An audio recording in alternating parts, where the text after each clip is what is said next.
ஆமா, என்ன பண்றது? என்ன திறந்தாலும் துப்பாக்கி அவன் கையில கிடைச்சது நல்லதா போயிடுச்சுல. இப்படி அவன் துப்பாக்கி நீட்டினான். உடனே சத்யா என்ன பண்ணாரு, 10 அடி மேல தாவிட்டாரு. பாக்குறதுக்கே நல்லா இருந்துச்சு. அந்த உயரத்துல இருந்து ஒரு மெதி தான் குண்டு செவுத்துல பட்டுடுச்சு. ரவுடி துப்பாக்கி கீழே விழுந்துருச்சு. சத்யா அண்ணன் இந்த ஊர்ல பிரபலமாயிட்டே வராரு டோய். அவங்க கையில வாள் இருந்துச்சாமே. ஆமா இருந்துச்சு. ஆனா ஒரு இடது கையால வாழை பிடிச்சிட்டாரு. உள்ளங்கை கிழிச்சிடுச்சு. ஆனா அந்த கிழிச்ச கையை வச்சு நல்லா அடிச்சு வெளுத்துட்டாரு. அவன் இப்ப எப்படி இருக்கான்?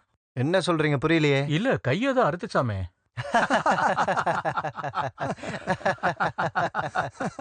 எங்களுக்கு ஏதாவது சாப்பிட கொடுங்க என்ன.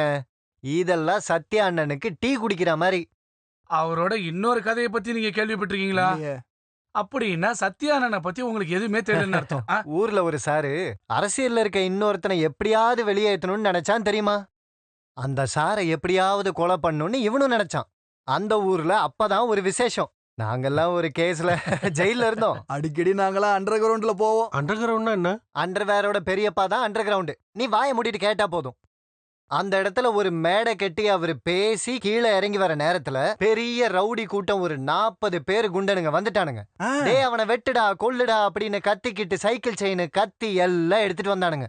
அந்த டைம்ல சாரு கூட அண்ணா மட்டும்தான் இருக்காரு. டேய் சத்யா, அவங்கள நம்மள கொல்ல வராங்க காப்பாத்துறாங்கிறாரு. அவங்க உங்களை எதுவுமே பண்ண மாட்டாங்கன்னு சத்யாண்ணா சொல்றாரு. அங்க என்ன நடந்துச்சுன்னு இது வரைக்கும் யாருக்கும் தெரியாது. மண்ணெல்லாம் புழுதியா மேல பறந்துச்சு, அவ்வளவுதான். 10 நிமிஷம் கழிச்சு எல்லாமே கீழே கிடக்குது. என்னது? சத்யானாவா?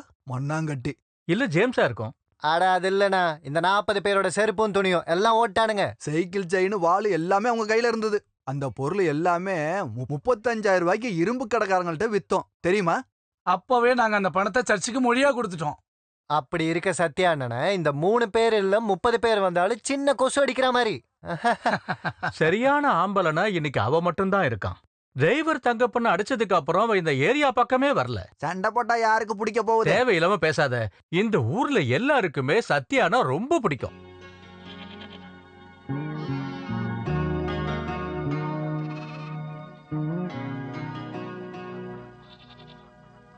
அண்ணா நாங்க கிளம்புறோம். பார்த்து வாப்பா.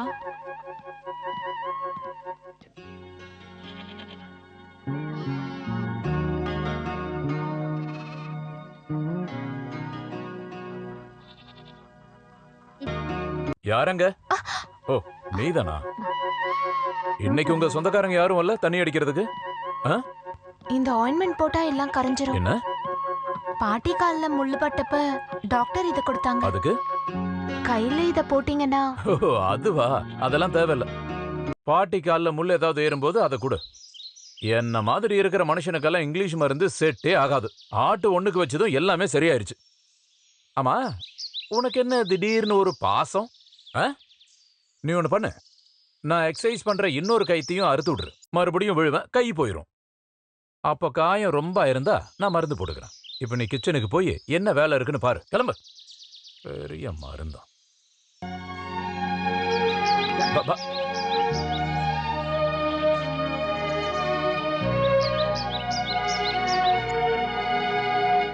டேய் சத்யா அண்ணா வராரு. என்ன டீ சாப்பிட்டு முடிச்சிட்டீங்களா? சாப்பிட்டாச்சு, இப்பதான் வெளில வந்துட்டு இருந்தோம். அது சரி. காயம் ரொம்ப ஆழமா இருக்கா? ஆட இதெல்லாம் பெருசு இல்ல. நீ வெட்டுக்கத்தியால பிடிச்சல்ல? வெட்டுக்கத்தியா? எப்போ? அது அன்னைக்கு ஒருத்த வெட்டுக்கத்தியோட வந்தப்ப நீங்க ஏறி அடிச்சிங்கல்ல. ஓ அதுவா? அன்னைக்கு நான் பிடிச்சேன். அன்னைக்கு ஆட்டு ஒண்ணுக்கு ஊத்துனதும் அது காஞ்சிருச்சு. ஐயோ, ஏன் எல்லாரும் நிக்கிறீங்க? அதுக்கு உங்க மேல இருக்கிற மரியாதை தான் காரணம். இந்த ஊர்ல உங்கள மாதிரி ஒரு ஆம்பளைய பார்த்ததே இல்லனா பாருங்களேன். ஓ இந்த சின்ன விஷயத்துக்கு மரியாதை கொடுத்தா எப்படி? பரவாயில்ல, எல்லாரும் உட்காருங்க. என்னோட கணக்குல எல்லாருக்கும் ஒரு டீ கொடுங்க. நீங்க இந்த ஊரை விட்டு போக கூடாதுன்னு எல்லாரும் ஆசைப்படுறாங்க. அது ஏன் அப்படி? இந்த ஊருக்காரங்களுக்கு நீங்க தேவையா? அதுதான். ஓ நான் அவ்வளவு பெரிய ஆளு கிடையாது, ஒரு புழு. யானை எவ்வளவு பெருசுன்னு யானைக்கே தெரியாது. ஆட நீங்க சும்மா இருங்கக்கா. நான் என் தம்பிக்கு ஹெல்ப் பண்ண இங்க வந்தேன். அது கடையில என்னென்னமோ நடந்துட்டு இருக்கு. நான் உடனே கிளம்பி ஆகணும். என் சாருக்கு என்ன பார்க்காம இருக்கவே முடியாது. அவர் கட்சியில என்ன நடக்கும்னே தெரியல. இங்க பாரு சத்யா, நாம மக்களுக்கு நல்லது செய்யறதுக்காக ஒரு கட்சி ஆரம்பிச்சா என்ன? ஐயோ கரெக்டா சொன்னாரு. அதுக்கு இங்க ஆளுங்க இருப்பாங்களே. ஆமா, நீங்க தலைவர்னு சொன்னா நிறைய பேர் சேருவாங்க. ஐயோ அத நாமெல்லாம் முடிவு பண்ண கூடாது. அத கட்சியோட தலைவர் சொன்னாதான் சரியா இருக்கும். அது உண்மைதான். அப்ப நீங்க உடனே சார்கிட்ட அதை பத்தி கொஞ்சம் பேசுங்களேன். அப்ப சொல்லாமா? எங்க போனாலும் நம்ம கட்சி மறக்கவே கூடாது. இனிமே எதை பத்தி யோசிக்க வேணாம். இன்னையில இருந்து நம்ம அரசியல் ஆரம்பமாகுது. இது நம்ம அரசியலோட முதல் மீட்டிங். நம்மளோட கட்சி கேபி கோரா, நம்ம அண்ணன் சத்யா, அப்புறம் ஆண்டப்பன். அவர் யாரு? அது நான் தான். டேய்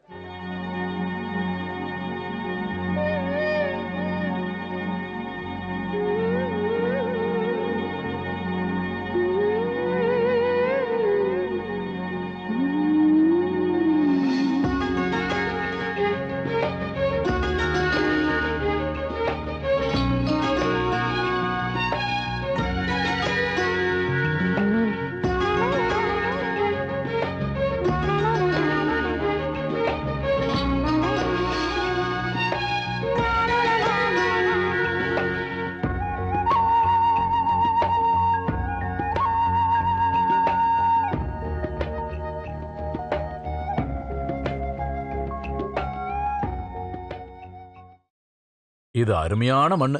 இங்க தண்ணி வந்திருந்தா எவ்வளவு நல்லா இருந்திருக்கும். நம்ம இல்ல? வேணா இன்னொரு தடவை முயற்சி பண்ணி பார்க்கலாமா? வேண்டாம். இப்போ நாம கிணறு வெட்ட போனா வாழைய கவனிக்க முடியாம போயிரும். இதுல இருந்து வாழைத்தார வெட்டினதுக்கு அப்புறம் நம்ம கிணறு வேலையை அது ஆரம்பிச்சிடலாம். சரிதான். இங்க எவ்வளவு தோண்டினாலும் தண்ணி கிடைக்காதுங்க. இங்க பாரா, அவனை ஒழுங்கா இங்கிருந்து போக சொல்லிரு. நல்ல வார்த்தை சொல்லும்போது கெட்டதையே சொல்றான் பைத்தியக்காரன். ஏங்க இங்க உண்மையே சொல்லக்கூடாதாங்க? டேய் பேசாம இரு. அண்ணங்கிட்ட எழுத்து பேசுனா கழுத்துல தலை இருக்காது தெரியுமா? இல்ல சத்யாண்ண, இவன் எதுக்கு கூலி வேணான்னு சொல்லிட்டு இங்கேயே சுத்திட்டு திரியறான்? டேய் நீ போடா, நீ வேற எங்கேயாவது வேலைக்கு போ. அது மட்டும் சொல்லாதீங்க. நாமெல்லாம் மனித ஜாதி. மனிதன் மனிதனுக்கு உதவி தானங்க செய்யணும். இதுதான் வந்ததுல இருந்து சொல்லிட்டு இருக்கான். யாரோ சொல்லி கொடுத்த மாதிரி. என்னடி இன்னைக்கு சீக்கிரமே சாப்பாடு? மதிய சாப்பாடு கிடையாது, இடையில சாப்பிடலாம்னு சொல்லி மரவள்ளி கிழங்கு கோழி குழம்பு. அடேங்க அப்பா. நல்லதுதான். சரி எல்லாரும் வாங்க, சாப்பிட்டதுக்கு அப்புறம் வேலையை பார்க்கலாம். சரி சீக்கிரம் எடுத்து வை. எனக்கும் கொடுங்க, எனக்கும் கொடுங்க. இவன் வேற, முதல்ல அவனுக்கு போடுமா சாப்பிட்டோம். நல்லா சாப்பிடு. இன்னைக்கு நடந்த விஷயம் ஒண்ணுதான் நான் உங்களுக்கு சொல்ல போறேன். ஆ. கோழிகளை உயிருக்குயிரா நேசிக்கிறாள்ல இந்த புள்ள ஆனி. ம். அவளோட 3 கோழிகளை அவ கையாலே குழம்பு வச்சு எடுத்துட்டு வந்திருக்கா. அப்படியா? இவளுக்கு இன்னைக்கு என்ன ஆச்சு? இது எல்லாம் செஞ்சதும் இவதான். அது சாப்பிடும் போதே தெரிஞ்சது இத நீ வைக்கலன்னு. ரொம்ப ருசியா இருக்கு. இது நல்லா இருக்கே. இவள நான் கல்யாணம் பண்ணிக்கிட்டா டெய்லி கோழி குழம்பா சாப்பிடலாம்ல? சீக்கிரமா கல்யாணம் பண்ணுங்க, இனி எதுவுமே பார்க்க வேணாம். தினமும் கோழி கறி சாப்பிடுவோம். நாங்களும் சப்போர்ட் பண்றோம், கல்யாணம் பண்ணிக்கிங்க.